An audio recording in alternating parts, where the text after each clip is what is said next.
Oke, assalamualaikum warahmatullahi wabarakatuh. Waalaikumsalam warahmatullahi wabarakatuh. Hari ini kita akan menjelaskan tentang kelistrikan pada sebuah sepeda motor, dan pada hari ini kebetulan kita yang akan praktekkan itu yaitu motor Vario, ya, Honda Vario 110 cc.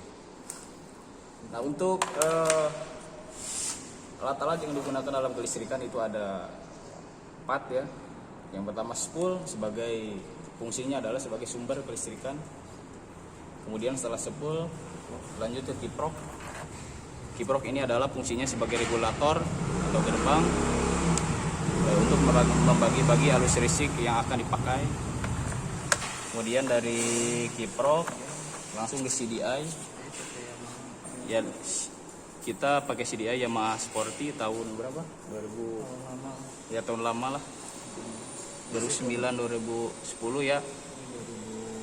CDI ini fungsinya adalah untuk memperbesar arus gitu ya. Sama halnya dengan kuil.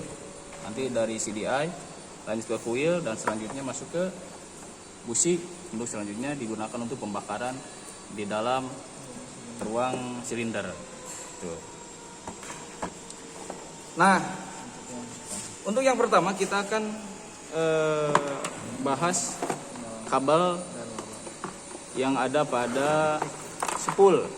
Kebetulan kita di Vario ada 3 kabel. Ada yang warna biru, ini pulser.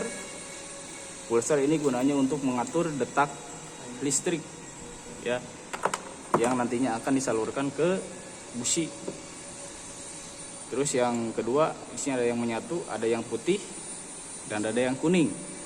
Untuk yang putih ini adalah pengisian. Jadi yang nantinya dilanjutkan untuk pengisian ke aki atau acu. Nah, gitu ya. Selanjutnya yang kuning. Yang kuning ini bisa ini fungsinya nanti untuk dilanjutkan arusnya ke lampu. Jadi untuk ke lampu supaya menyala kita cek yang jalur kuning. Lampu klakson ya, lampu klakson yang nantinya disalurkan ke saklar ya, Pak. Jadi kalau nggak ada saklarnya ya susah juga langsung. Oke, nah begini penampakannya. Itu. Nah, kemudian kiprok, kita lanjut ke kiprok. Kiprok ada 4 pin atau 4 soket. Ada 1 soket tapi 4 kamar ya. Iya, 4 kamar ya. Oh bang, Awas jangan salah kamar. Kalau salah kamar ya nantinya akan terjadi konsleting listrik. Kemudian akan terjadi terbakar begitu. Nah, yang pertama nomor 1 kita sebut saja ini nomor 1. Ini untuk lampu. Jadi yang tadi dari jalur kuning pada spool ini nih disambungkan ke nomor 1. Gitu ya. Nah, kita satu-satu dulu lah. Kiprok dulu. Untuk yang kedua, ini untuk pengisian. Nah, di sini juga pengisian di spool kuning juga. Nanti yang kuning ini disambungkan dengan yang kuning pada kiprok juga. Oh ya, putih siap. putih. Kemudian yang nomor 3 ini, nah ini masa, masa ya. Untuk masa ini ditempel ke ground atau rangka motor ya. Nomor 4, sudah banget ya. Sendanis ya. Nomor 4 ini pengisian. Lanjutan dari nomor 2 ya. Jadi masuk dari nomor 2 keluar dari nomor 4 yang nantinya dilanjutkan ke CDI. Ya. Ke kunci kontak, ke aki dan ke CDI. Itu. Gambarnya seperti ini. 1 2 3 4 nomor 1 lampu, nomor 2 pengisian, nomor 3 masa, nomor 4 aki atau keluar, masuk ke kontak dan dilanjutkan ke CDI dan aki. Itu. Fungsi, sekali lagi fungsi dari kiprok adalah sebagai regulator atau pengatur pengeluaran listrik nantinya. Itu untuk kiprok. Kita lanjut ke CDI atau CDI. Kebetulan kita yang dipakai itu adalah CDI Yamaha yang kebetulan ada 4 kamar.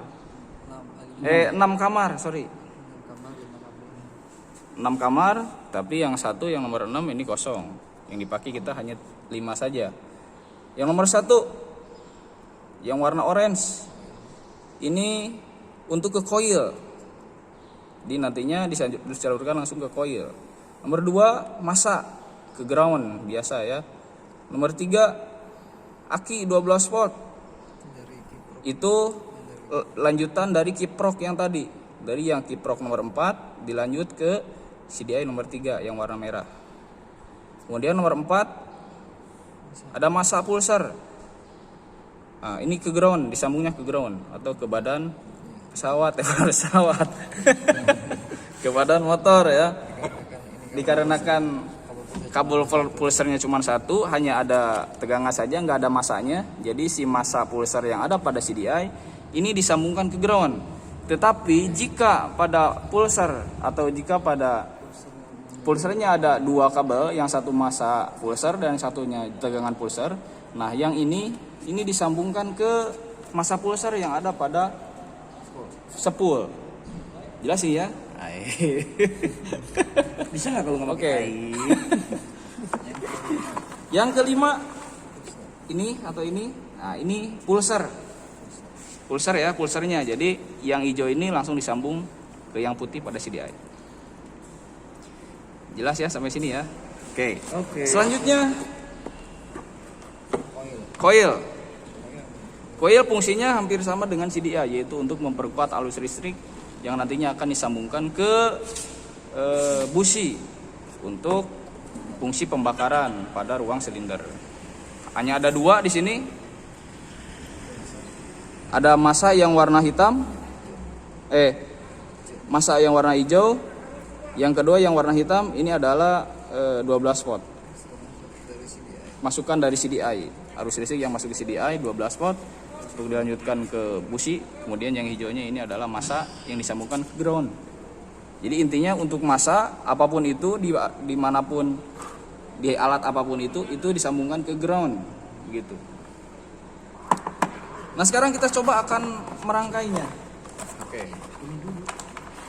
Racikan api ada yang mana? Oke, kita rangkai dulu. Yang pertama kita cek dulu bagian sepul yang ada 3. Kita satu-satu aja dulu ya. Kita cek lampu. Kita pakai alat sederhana. Nah, kita pakai alat sederhana, kabel dan sebuah lampu mainan ya, lampu sen lah. Nah, untuk mengetahui apakah ada arus listrik atau tidak. iya, oke. Dari spool. Kita cek dari spool ada arus atau tidak. Ini untuk masa ya. Kita capitkan ke ground di mana saja terserah Anda, asal jangan ke hidung. Kalau dicapitkan ke hidung ya habislah. Yang kedua kita sambungkan ke arus 12 volt. Itu nomor 2. Berarti warna putih ya. Oke. Untuk bagian pengisian. Kita cek ya.